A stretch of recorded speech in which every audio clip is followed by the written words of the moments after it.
Amen. Amen. Nous pouvons nous mettre. J'ai béni le Seigneur pour l'opportunité qu'il m'accorde de me tenir devant vous pour partager avec vous la parole de Dieu. Et que Dieu vous bénisse. Vous êtes vraiment des héros parce que le temps est mauvais, la circulation est difficile, mais vous êtes quand même là. Ceci prouve combien vous aimez votre Dieu. Amen. Je pense que c'est comme ça que nous devons faire, quel que soit les temps, les situations. Dieu est Dieu. Amen. On ne peut pas adorer Dieu seulement pendant les bons moments, mais Dieu attend des moments comme ces moments-ci pour voir si réellement nous l'aimons. Que Dieu vous bénisse. C'est pour cela que je vous demande d'applaudir pour vous-même.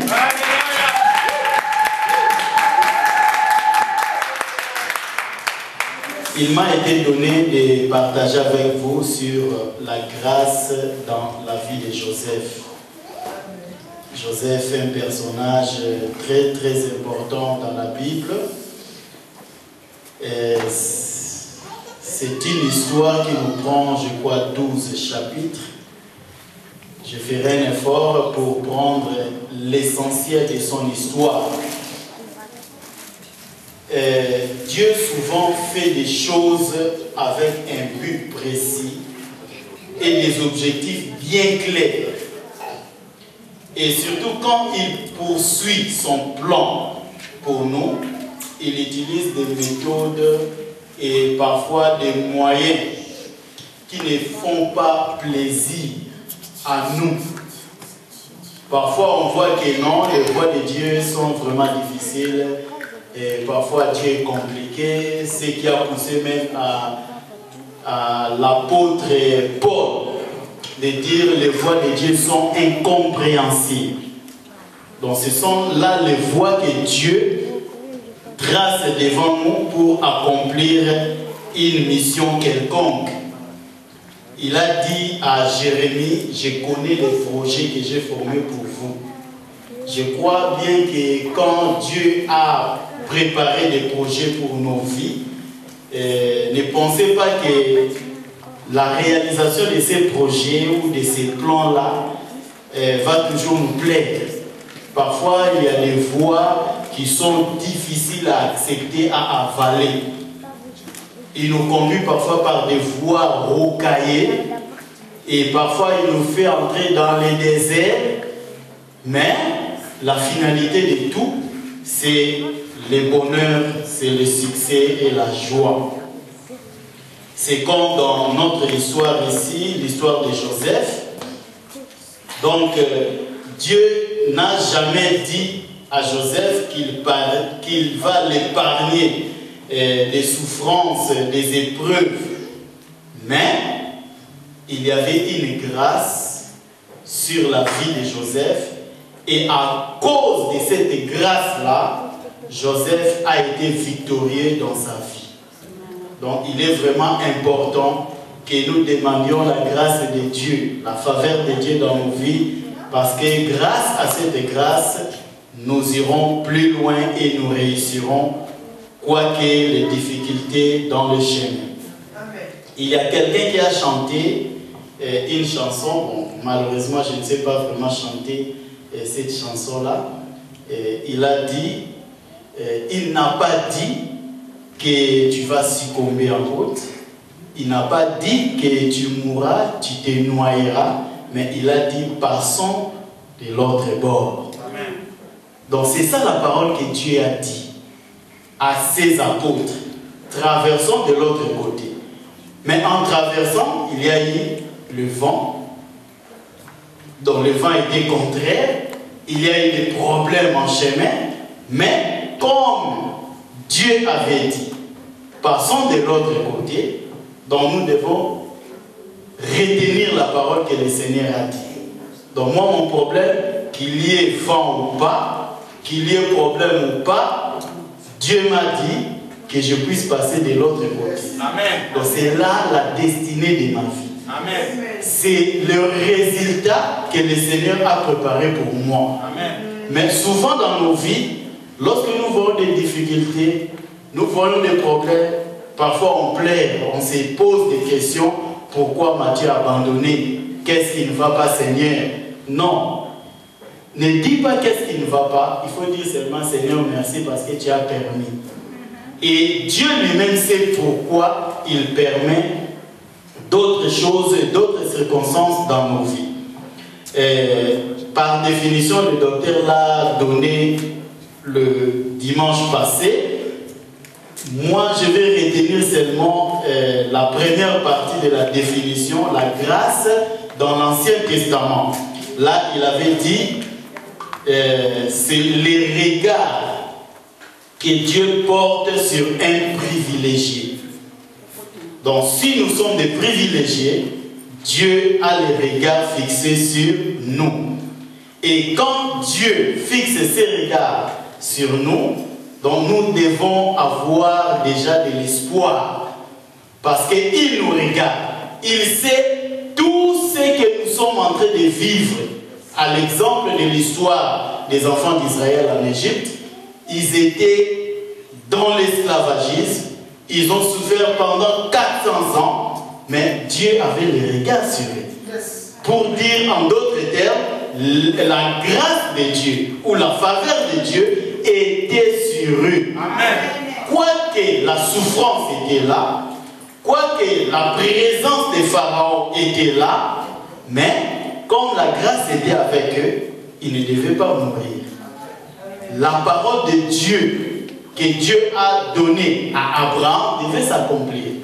Voilà pourquoi Joseph, l'histoire que nous allons partager cet après-midi, il a dit à ses frères, le jour où Dieu vous visitera, prenez mes os, amenez mes os jusque là, c'est là où vous allez m'enterrer.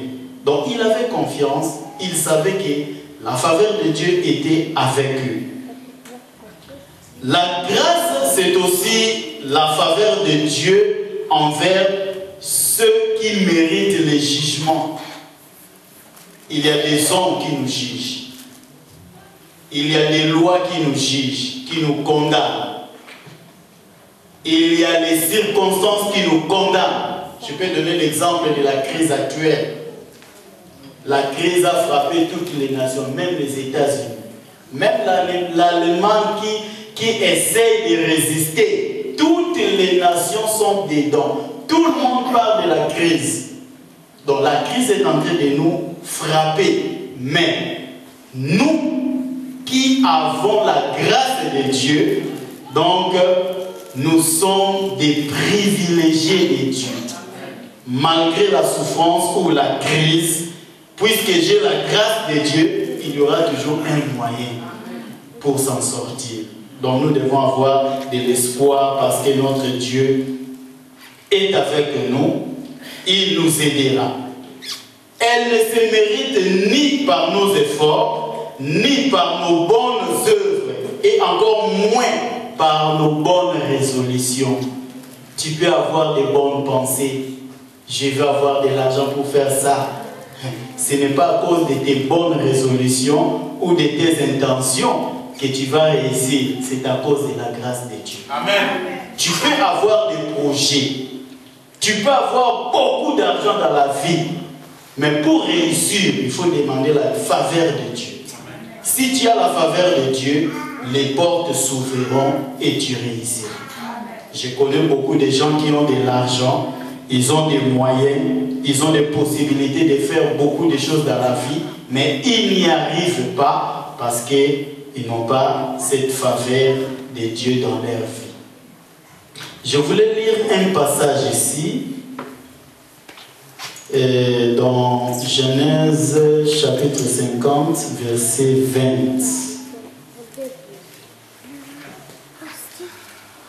Donc je commence juste par la fin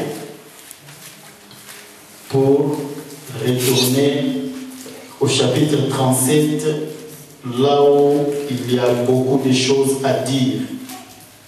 Dans Genèse 50, verset 20, la Bible dit, vous aviez médité de me faire du mal, Dieu l'a changé en bien pour accomplir ce qui arrive aujourd'hui pour sauver la vie à un peuple nombreux. Amen. Amen. Alléluia. Amen. Voilà ce que Joseph a dit à ses frères. Juste après la mort de Jacob, ses frères avaient eu peur.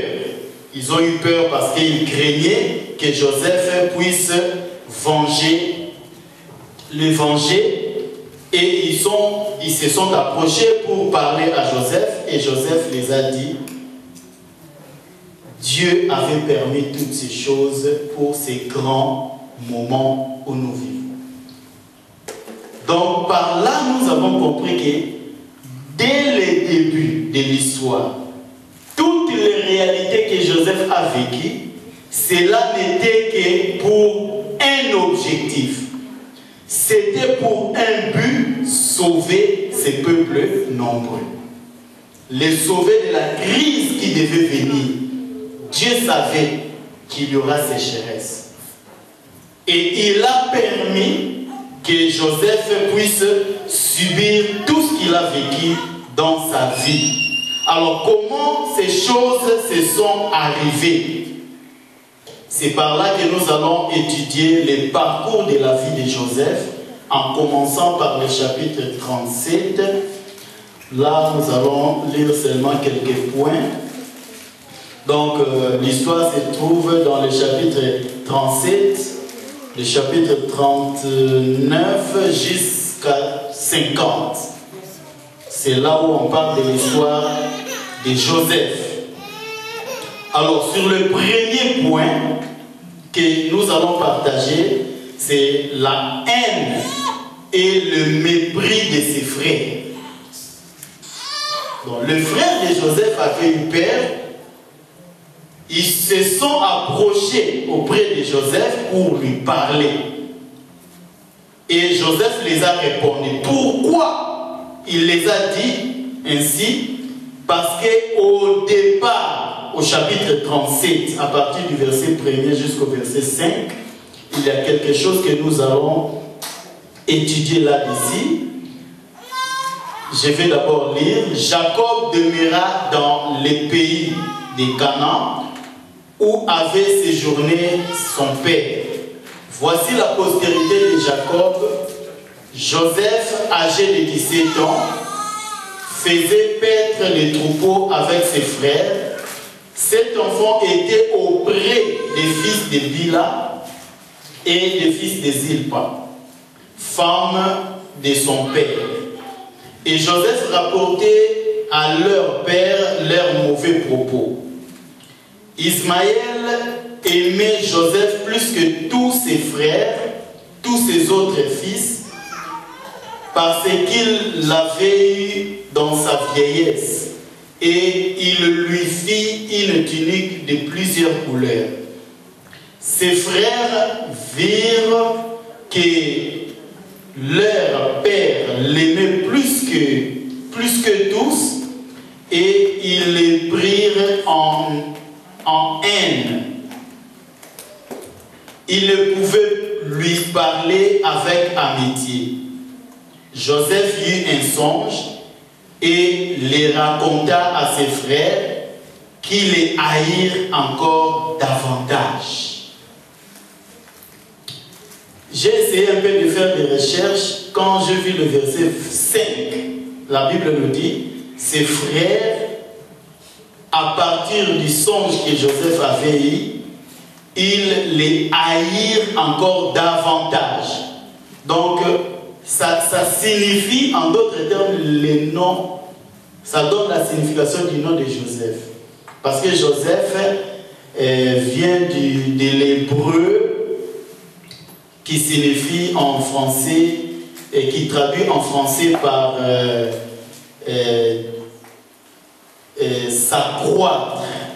s'accroître, ou Dieu ajoute, ou encore il enlève. Alors, ces mots, Joseph a encore d'autres mots dans le verbe, je n'ai pas mis ce verbe ici, qui traduit en français encore, davantage. Donc ce sont les réalités de son nom. Tout ce qu'il a vécu dans sa vie reflète la réalité de son nom. Alors dans le premier point, la Bible nous dit les raisons qui ont poussé à ses frères de les haïr, nous l'avions cité ici. Premièrement, Joseph a porté à son père les mauvais propos de ses frères. Il n'était pas d'accord de tout ce que ses frères-là faisaient. Quand il faisait quelque chose, Joseph allait vers le père pour raconter tout ce qu'il faisait. Deuxièmement, il était le fils préféré, le fils que Joseph et Jacob aimaient le plus. Et troisièmement, à cause des rêves que Joseph avait eus. Or, ces rêves-là, Joseph ne les a pas eus de lui-même. C'est Dieu qui lui a parlé de son futur. En réalité, en suivant bien l'histoire, les rêves là ne concernaient pas seulement Joseph, mais ça les concernait aussi. Bien sûr que Joseph, dans les rêves, était comme leur chef. Et voire même en dessous ici, ses frères l'ont réprimandé en disant tu veux prétendre que tu vas nous gouverner, tu vas régner sur nous. Mais en réalité, cette vision que Dieu lui a donnée n'était pas seulement une vision ou un plan qui concernait Joseph lui-même, mais ça concernait même tous ses frères. Alors, par là, ils se sont complotés contre Joseph. Et dans ces complots-là, la Bible nous dit, ses frères ont eu l'envie de les tuer. Là, je ne vais pas lire, mais nous allons le lire dans le verset 19 à 21 et 23 à 24, toujours le même chapitre, chapitre 37. Donc le verset 19 à 21 et le verset 23 à 24. Donc le complot, c'est à partir du verset 19 à 21, quand Joseph était parti le rejoindre pour savoir comment il s'est porté. Et quand ils l'ont vu, ils se sont dit eux-mêmes, voilà les faiseurs de songes, arrêtons-les et tuons-les, nous allons voir si ces rêves-là vont s'accomplir. Voilà l'idée de ses frères.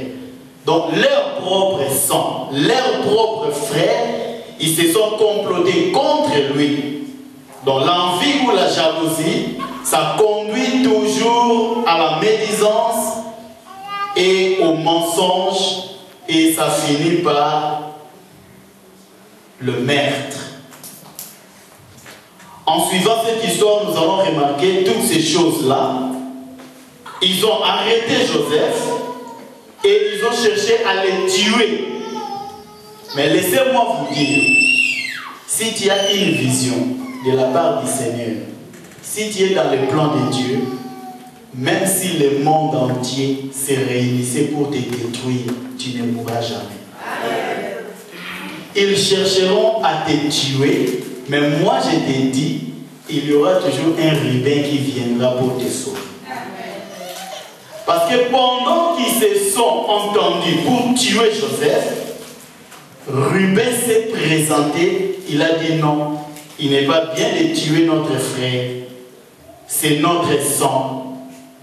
Il a eu une idée qu'on puisse les jeter dans les citernes, avec l'intention de retourner après pour les sauver. C'est comme ça que Ruben avait eu la pensée pour sauver son frère. il a mis, et ils l'ont dépouillé d'abord de sa tunique qui était la preuve de l'amour de son père. Laissez-moi vous dire en passant, la manière dont Jacob aimait Joseph nous montre combien Dieu nous aime. Donc Dieu nous aime et il a un plan merveilleux pour nous. Donc ici nous parlons de la grâce, nous ne parlons pas de la typologie de Jésus ou de la préfiguration de Jésus. Si on parlait de la préfiguration, nous allons remarquer que la plupart des événements que Joseph a vécu correspondent aux réalités de la vie de Jésus sur la terre. Donc, le Père l'a beaucoup aimé et il lui a donné la tunique. Et ils ont pris cette tunique, ils l'ont dépouillé de cette tunique et ils lui ont jeté dans la citerne. Moi, je l'ai pris comme l'abandon de la nature, de sa nature et de ses repères familiaux. Il était proche de ses parents. Ils l'ont pris et ils lui ont envoyé plus loin, au plus loin de sa famille, non seulement de sa famille, mais loin de son père. Et il est parti très loin. Laissez-moi vous dire une chose. Si tu veux réussir dans la vie, dans le projet que le Seigneur a préparé pour toi, tu dois passer par les dépouillements. Si tu ne te dépouilles pas de ta nature, tu ne réussiras jamais. On ne peut pas avancer. La plupart des gens parlent toujours de la grâce de Dieu. Non, la grâce est sur moi. Je peux faire tout ce que je veux. La faveur de Dieu est avec moi. Ne nous détrompons pas. L'apôtre Paul nous dit clairement, la grâce nous enseigne. Elle nous enseigne à abandonner la vie du péché. Et il nous a dit, ne prenez pas la grâce de Dieu en vain.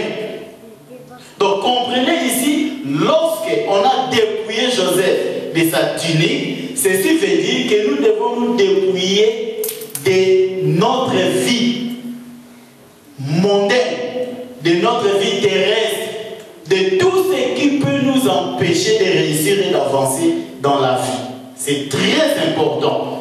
Si nous ne le faisons pas, nous n'irons pas plus loin. Parce que le chemin qui conduit au règne passe toujours par les dépouillements. Jésus, pour descendre sur la terre, la Bible nous dit dans Philippiens 2:7, il s'est dépouillé de sa nature. Il n'était pas différent de Dieu, mais il s'est dépouillé de sa divinité, il a revêtu la chair, il est descendu. Donc, en revêtant la chair humaine, donc Jésus, en quelque sorte, je pourrais dire, il s'est dégradé de sa nature. Parce qu'en étant humain, l'humain est limité. Il est limité à l'espace-temps. Il ne peut pas faire plusieurs choses à la fois. En étant humain sur la terre, donc Jésus pouvait maintenant marcher en suivant les lois naturelles et les lois même de la, pas de la Bible, mais les lois judaïques. Parce que la Bible nous dit, il a marché, il s'est conduit sous la loi. Jusqu'à 30 ans, il a commencé sa mission. Donc Jésus aussi s'est dépouillé. Il s'est dépouillé pour une raison. Parce qu'il y a une gloire qui l'attend. Est-ce que nous comprenons? Amen. Passons, acceptons de passer par le dépouillement. Le Seigneur nous élèvera un jour. Or, Joseph, en parlant de l'histoire du dépouillement, ce n'était pas seulement la seule tunique qui a été dépouillée, mais quand il était aussi dans la maison de Potiphar, il y a encore une autre tunique qui lui a été dépouillée. La femme de Potiphar lui avait dépouillé la tunique qu'il avait portée. Or, la tunique, cette tunique-là a été utilisée d'abord par ses frères comme preuve de sa mort. Donc c'est par les mensonges. C'est pour cela que je vous ai dit, quand quelqu'un est jaloux de toi, il va commencer par te calomnier et il viendra avec des paroles mensongères et enfin, il finira par te tuer. Donc la même chose avec le frère de Joseph.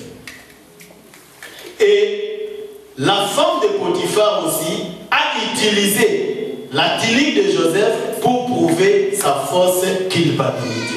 Pour dire que non, voilà l'homme que tu as amené auprès de moi, voilà ce qu'il a fait. Alors que Joseph n'avait rien fait du tout. Donc ce sont des voies, la route que le Seigneur avait préparée pour Joseph. Mais malgré toutes ces choses-là, la Bible nous dit, la grâce de Dieu était dans sa vie. Amen. Amen. Alléluia. Amen. Et dans le verset 26-28, là on nous parle encore d'une autre réalité. Les conseils de Juda. Donc il y avait deux personnes qui ont joué un rôle dans la vie de Joseph, qui n'ont pas voulu de la mort de Joseph. La première personne c'était Ruben, qui a refusé qu'on puisse tuer leur frère. La deuxième personne c'était Juda. Juda a proposé la vente de Joseph. Joseph a été vendu à 20 cycles et Jésus-Christ a été vendu à 30 cycles. Donc, Joseph, la personne type de Jésus. Il a proposé qu'on puisse le vendre et on l'a vendu. Pour lui, il voyait l'argent qu'il pouvait recevoir. Il se disait non, si notre frère allait plus loin de nous, on ne va plus parler de ses songes. Or, eux, ils pensaient lui faire du mal, mais c'était pour lui une voie que le Seigneur avait préparée pour sa gloire. Donc, ne croyez pas que tous ces gens-là que tu croises dans la vie, qui te font du mal, ne sont là que pour te faire du mal ou pour te causer du tort. Dieu peut changer ce mal en bien. Amen. Dieu, pendant que les hommes préparent quelque chose de mal contre toi, Dieu peut le changer en bien en donnant l'exemple de Mardoché. Mardoché qui a joué un grand rôle quand ils étaient dans l'esclavagisme. Il n'a rien fait du tout du mal, mais on a voulu le tuer, on a voulu préparer beaucoup de choses contre sa vie, sa personne, mais Dieu avait changé ses mal et a préparé en bien. Donc Dieu dispose toutes choses d'une manière souveraine pour l'exécution de ses plans et de ses desseins, afin de les amener vers les buts qui s'est assigné. Voilà ce que nous devons mettre dans notre tête. Juda a facilité à Joseph la voie qui va vers sa destinée. Ils te font du mal, mais ils sont en train de te préparer. Peut-être tu as eu mal dans ton cœur, tu te posais des questions, mais pourquoi toutes ces choses? Seulement en moi. Mais pourquoi ces choses? Non, il ne faut pas te poser pourquoi seulement moi, mais il faut dire Seigneur, quelle leçon veux-tu m'apprendre dans cette situation? Amen. Parce que tout ce qui nous arrive ne sont pas des choses qui arrivent par hasard. Amen. Mais Dieu les prépare. Parfois, j'ai un cœur un peu dur. Parfois, je suis méchant dans un point où j'ai quelque chose que Dieu veut changer dans ma vie. Il veut maintenant m'orienter dans cette voie-là pour m'apprendre quelque chose. C'est ce que David a vécu dans sa vie. Au départ, c'était difficile. Et c'est difficile de parler de toutes ces choses que de les vivre. C'est difficile de le dire. Quand on le dit comme ça, que moi j'ai passé des moments difficiles, comme par exemple, je vais donner un exemple le docteur qui nous a témoigné ici. Et depuis qu'il est venu 7 ans, c'est maintenant qu'il a eu ses papiers.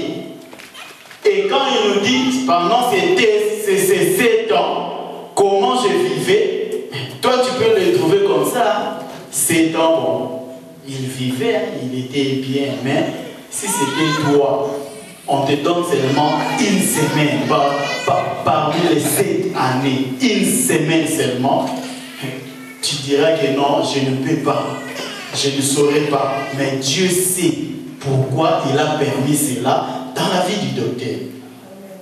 Donc nous ne devons pas nous demander seulement pourquoi, en se posant tant de questions, pourquoi, tu risques de retourner en arrière.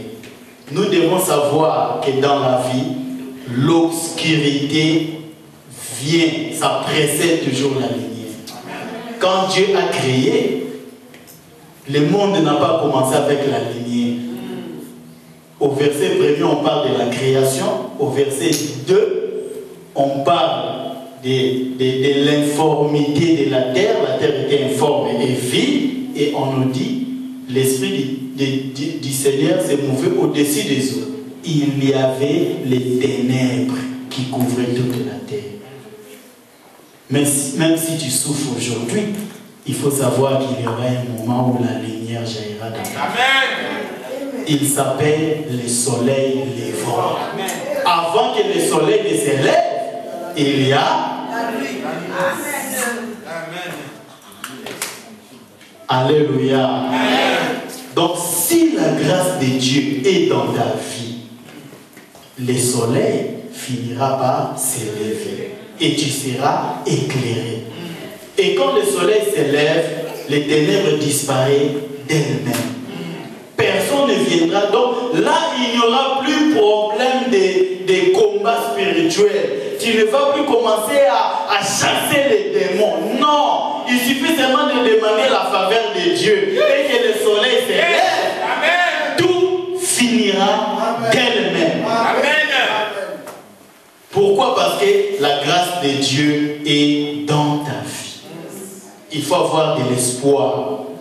Joseph est vendu, il est parti en Égypte.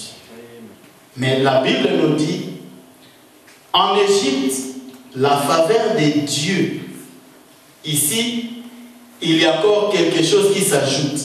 La faveur de Dieu et la faveur des hommes étaient dans la vie de Joseph. Il est parti les mains liées avec des chaînes comme un esclave. Il était nu. C'est comme ça qu'on nous décrit la façon dont on a mené les esclaves. Mais la chose qui m'a vraiment impressionné, que j'ai beaucoup aimé, au chapitre 39, la Bible nous dit l'Éternel était avec Joseph. Les mains liées, il n'avait pas d'habit, mais Dieu était avec lui.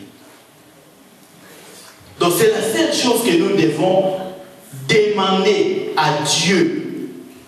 Ce sont des épreuves que Joseph a rencontrées dans sa vie, mais la faveur de Dieu ou la présence de Dieu était avec lui. Deux choses à ne pas ignorer. La première des choses, nous devons connaître et comprendre au préalable la vision que Dieu a sur nous. Si tu connais et tu comprends la vision que Dieu t'a donnée, quelles que soient les circonstances que tu rencontreras dans ta vie, tu n'auras peur de rien. Parce que tu as, comme les autres serviteurs disent, tu as la chose de Dieu. Comme la chose de Dieu est dans ta vie, tu ne mourras jamais. Les souffrances que tu es en train d'endurer aujourd'hui ne seront que passagères. Donc tu vivras la main de Dieu et Dieu finira par accomplir ce qu'il t'a donné. Deuxièmement, les chemins que Dieu a tracés pour nous faire entrer dans sa vision. Dieu t'a donné une vision. Des deux, il y a aussi un chemin que Dieu a tracé.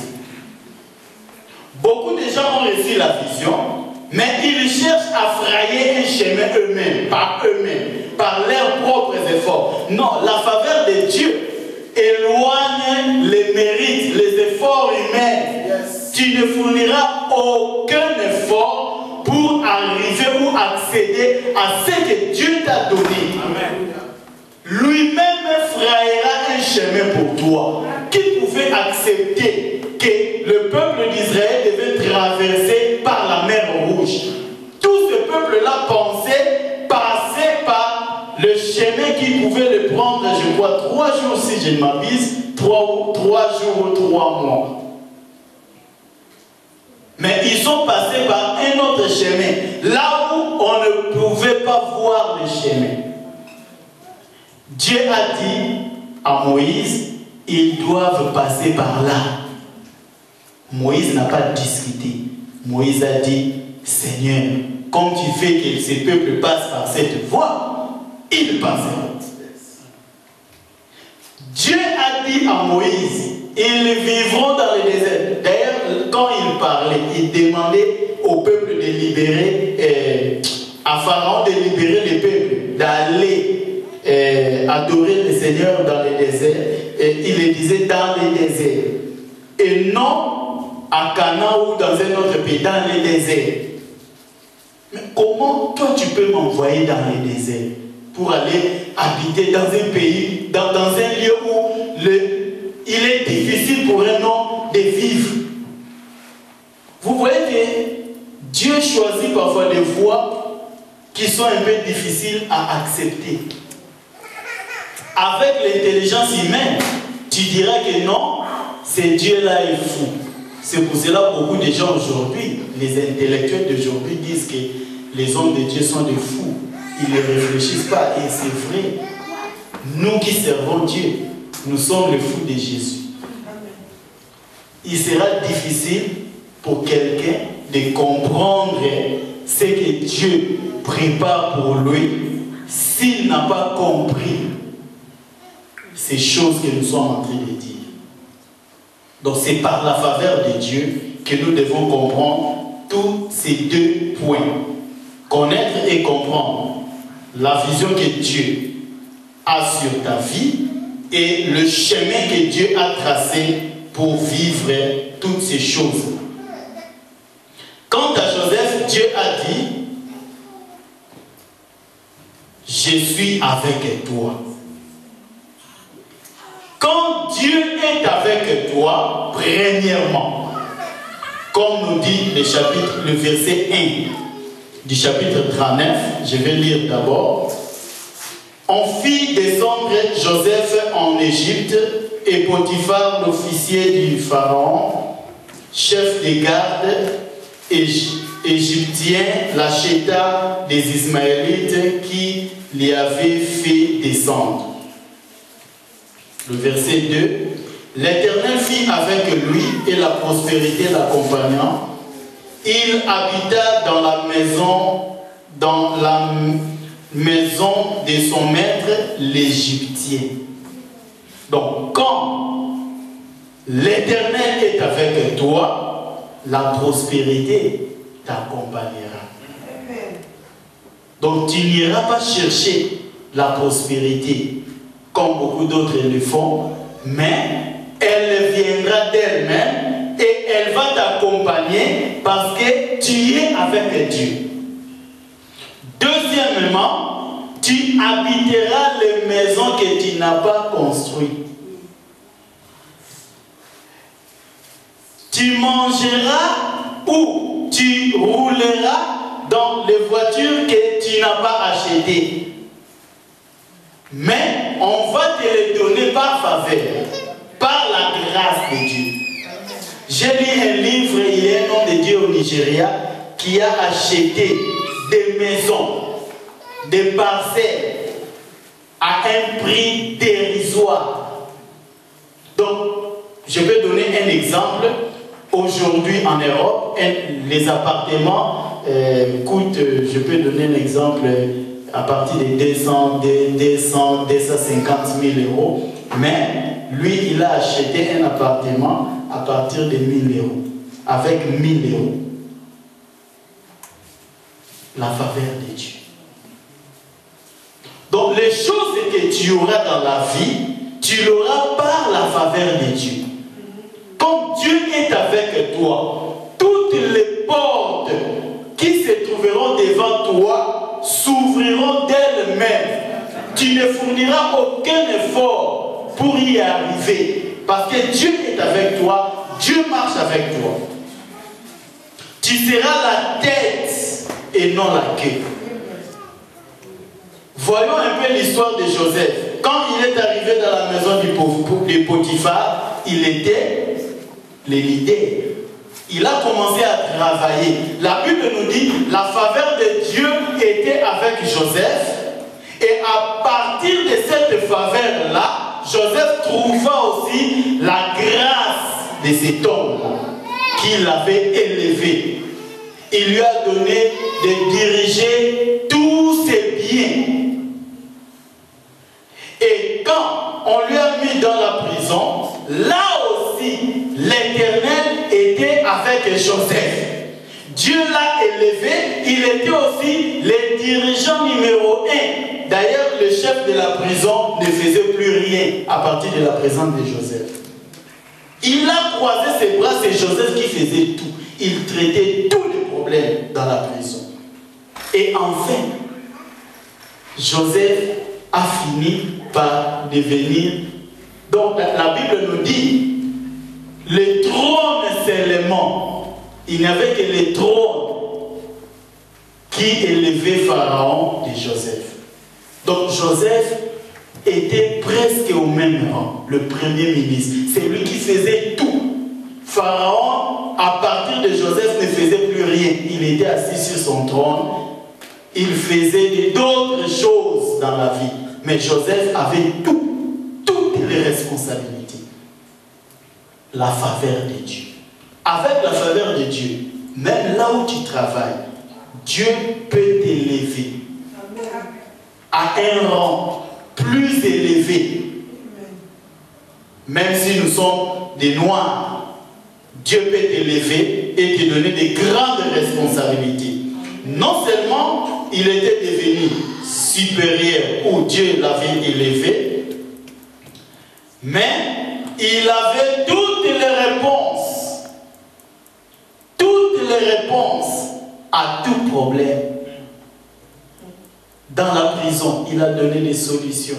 Et quand il est sorti, les plus grands des problèmes, c'était la sécheresse. Ce n'est pas n'importe qui pouvait combattre cette sécheresse et réussir. Mais Joseph, avec la grâce que Dieu lui a donnée, il a fait face à la sécheresse et il a réussi. Alors, pour finir, il y a les conditions de son élévation. Il avait la grâce de Dieu, mais qu'est-ce qui a fait que Joseph puisse être élevé?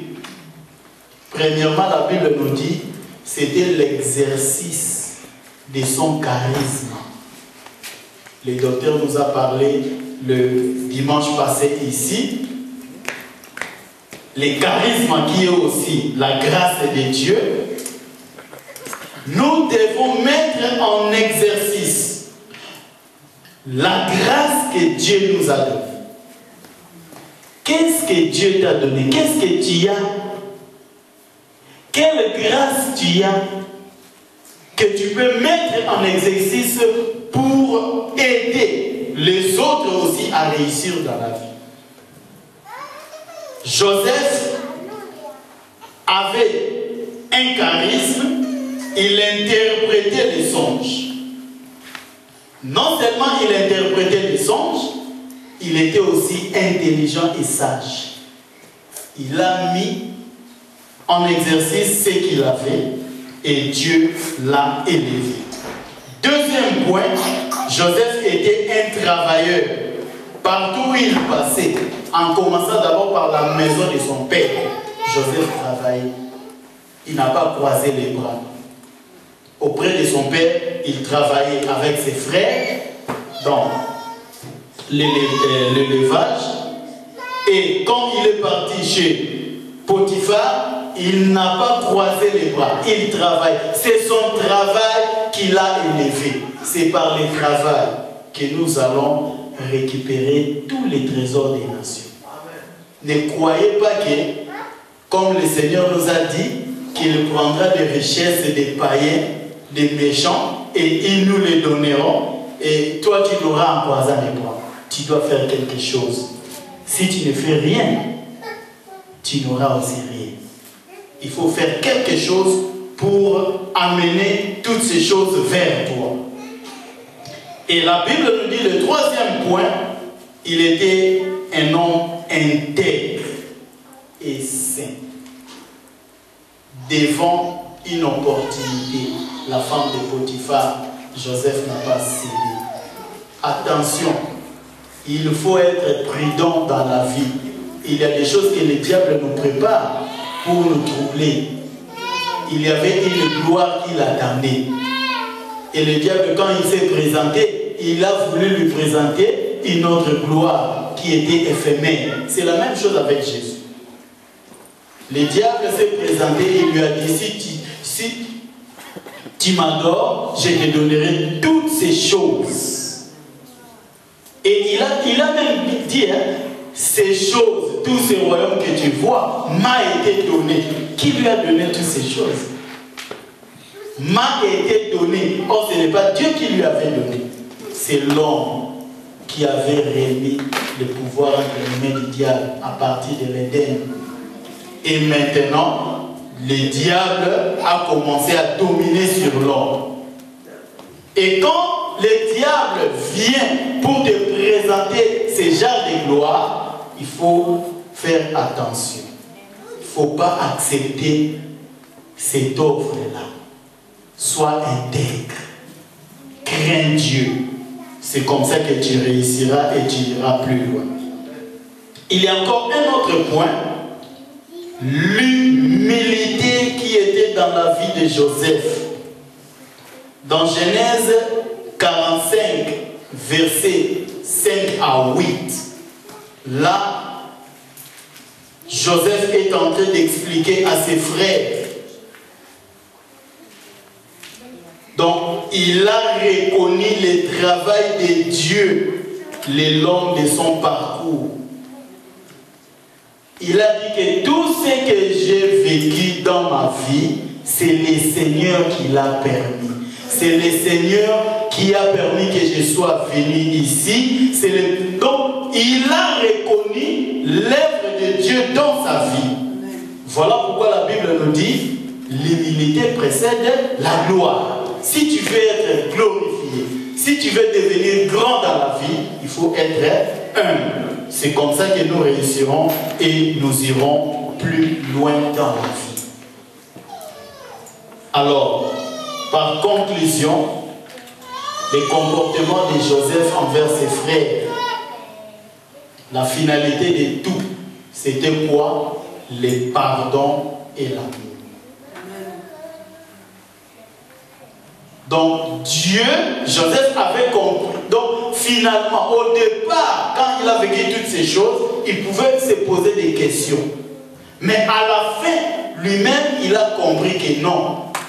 C'est Dieu qui a permis toutes ces choses. D'où je dois pardonner mes frères et je dois les aimer. Il les a pris tous avec lui et c'est comme ça que son histoire termina. Et la Bible nous montre aussi que 3 fois Joseph a pleuré. Donc c'est ça qui montre l'amour qu'il avait pour ses frères. 3 fois il a pleuré. Jésus-Christ aussi a pleuré aussi pour nous. La première fois, il a pleuré pour un homme qui était mort, pour Lazare. La deuxième fois, il a pleuré pour Jérusalem. Et aujourd'hui, il est en train de pleurer pour moi et toi. Il se demande, mais pourquoi tu ne comprends rien de tout ce que moi, Dieu, j'ai préparé pour toi? Tu crois que ce chemin est un chemin pénible? Non, ce n'est pas pénible. Tu dois accepter de souffrir, de persévérer, car il y a un bonheur qui t'attend. Il y a beaucoup de choses, beaucoup de gens, pardon. Le Seigneur a préparé par exemple 5 kilomètres pour lui. Donc tu as 5 kilomètres devant toi. Il a déjà marché durant 4 kilomètres. Il lui reste seulement 1 kilomètre pour accéder à la gloire.